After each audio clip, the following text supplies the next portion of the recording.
All right, hey everybody, this is video number 2 because I ran out of time on the first one.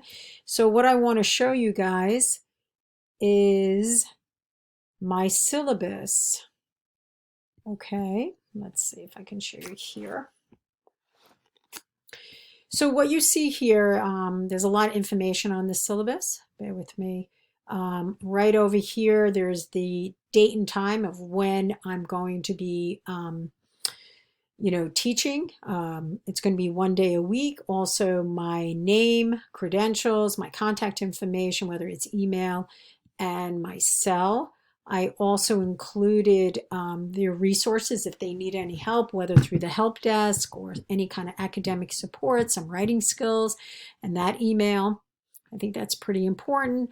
The course number so they know they're in the right class, and all the topics that will be covered over the course of the semester, and not exactly in that order, but just so they have an idea of what to expect.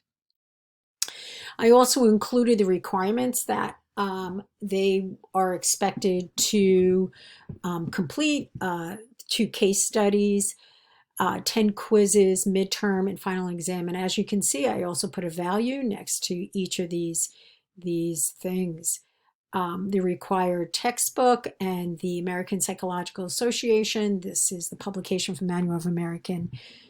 It's just a resource, referencing how to reference. Actually, it's excellent. And then I included just a brief academic calendar and some optional references, suggested text references. Again, grading the value of that.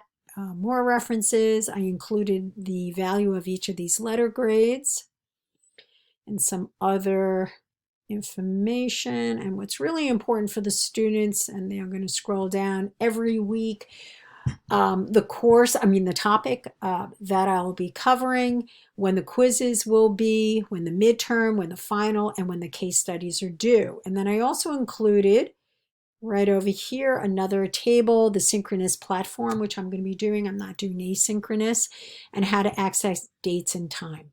So that's that, and this is 2 minutes and 30 seconds, and I think I'm done.